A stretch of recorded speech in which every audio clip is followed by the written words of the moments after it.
ఓం శ్రీ మాత్రే నమః.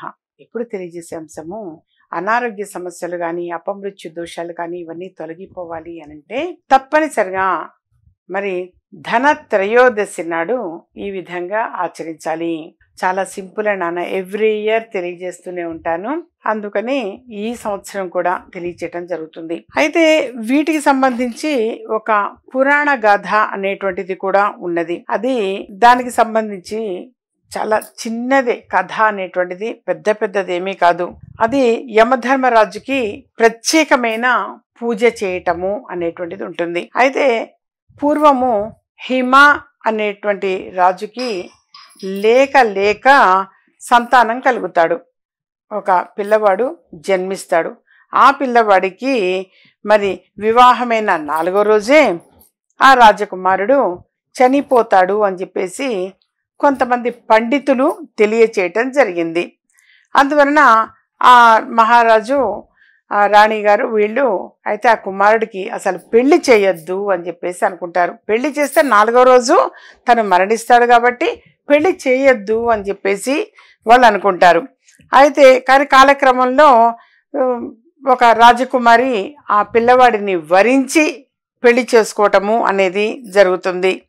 అయితే వివాహ సమయంలో కూడా ఆ రాకుమారిని అందరూ కూడా హెచ్చరించారట, ఈ పిల్లవాడు వివాహమైన 4వ సంవత్సరమే మరణిస్తాడు అని చెప్పేసి ఆ రాకుమారికి హెచ్చరించటము అనేది కూడా జరిగింది.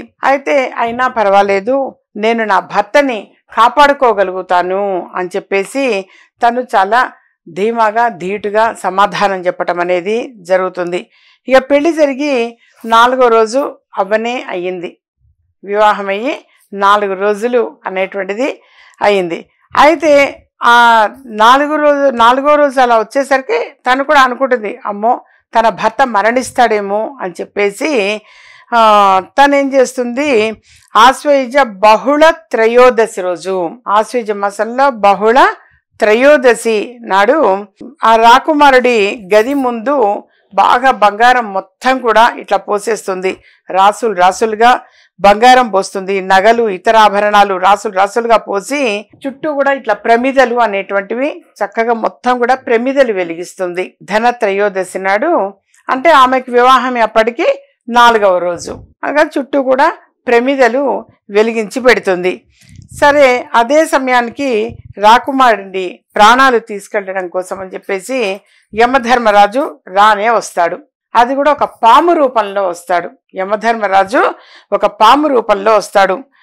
సరే వచ్చిన తర్వాత అక్కడ నగలన్నీ చూసేసి కళ్ళు చెదిరిపోతాయి. బాగా నగలన్నీ ఇట్లా పోసారు. రాకుమారుడు గుమ్మం ముందు పోసి చుట్టూ కూడా మట్టి ప్రమిదలతోటి వెలిగించింది. వెలిగించేసరికి ఆ కాంతికి దగదగ మెరిసిపోతున్నాయి. అంత బంగారు నగలన్నీ కూడా మెరిసిపోతున్నాయి.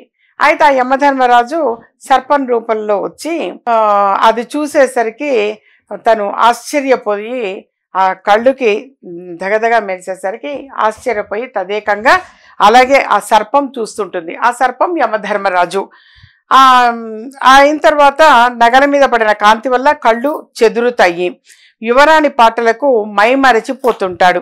ఆ పాము అనేది మైమరచిపోతుంటుంది. యువరాణి చక్కగా పాటలు చాలా బాగా పాటలు కూడా పాడుతూ ఉండేసరికి అందులో అక్కడ నగలు మెరుస్తూ ఉన్నాయి, ఇక్కడ ఈమె పాటలు పాడుతుంది.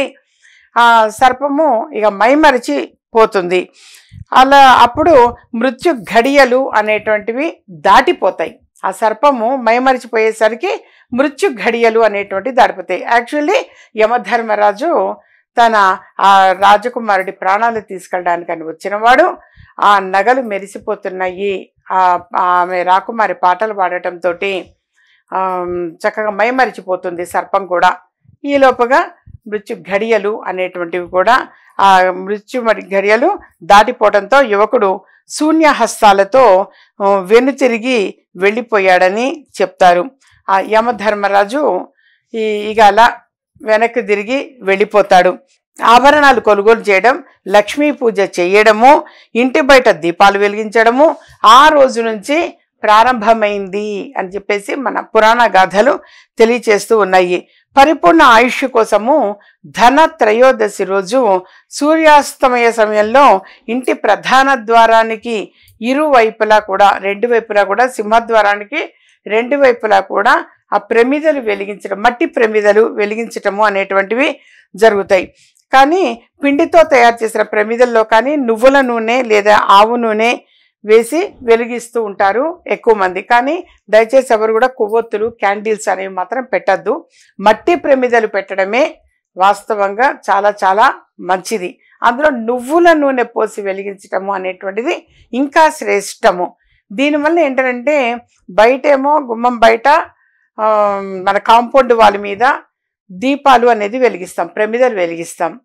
లోపల పూజా ప్రాసెస్ అనేటువంటిదేమో ధనలక్ష్మి పూజ అనేటువంటిది ఆ రోజున వాళ్ళ దగ్గర ఉన్నటువంటి బంగారు నగలన్నీ కూడా పెట్టి పూజ చేస్తారు. కానీ స్పెషల్గా తప్పనిసరిగా బంగారం కొనాలి అన్న నియమం అయితే ఏమీ లేదు. అలా కొనాలనేమీ లేదు. కానీ ఉన్న బంగారు నగల్ని పెట్టి మాత్రం అక్కడ కూడా చక్కగా మట్టి ప్రమిదలు అనేటువంటివి కూడా అక్కడ వెలిగించి అక్కడ ధనలక్ష్మి పూజ అనేటువంటిది చేస్తారు. లక్ష్మి అష్టోత్తర శతనామాలు చదవడం కానీ, మహాలక్ష్మాష్టకం చదవడం, శ్రీ సూక్తం చదవడము, అలాగే ఒక రూపాయి బిళ్ళలు, నాణ్యాలు కూడా తీసుకొని అవి నీళ్ళలో కడిగి, పసుపు నీళ్ళలో కడిగి తుడిచి ఒక్కొక్క అష్టోత్తర శతనామాలు ఒక నామానికి ఒక కాయిన్ సమర్పించటము, లేదా వెండి పువ్వులు, బంగారు పువ్వులు అనేవి కూడా కొంతమంది కొని ఉంచుకుంటారు. వాటితో అయినా సరే ఒక్కొక్క నామానికి ఒక్కొక్క పువ్వు అనేటువంటిది సమర్పిస్తారు. అలాగే పెట్టాలని నియమం ఏం లేదు నాన్న. ఉన్నవాళ్ళు అవి పెడతారు. అవి ఆల్రెడీ సెట్ చేసుకున్న వాళ్ళు, సిద్ధం చేసుకున్న వాళ్ళు. లేదంటారు మీరు చక్కగా చామంతి పూలు, అలాగే గులాబీ పువ్వులు, ఈ పువ్వులు తీసుకొచ్చి ఒక్కొక్క నామానికి ఒక్కొక్క పువ్వు అనేది లక్ష్మీ అమ్మవారి ముందు సమర్పించండి. ఒక్క పూల దండ అనేది అమ్మవారికి వేయండి. లక్ష్మీ అమ్మవారికి వేసి చక్కగా ఒక ముగ్గు అనేది కూడా వేస్తారు. పద్మం ముగ్గు మధ్య చక్కగా వేసి అందులో పూలతోటి కూడా డెకరేషన్ అనేది చేస్తారు.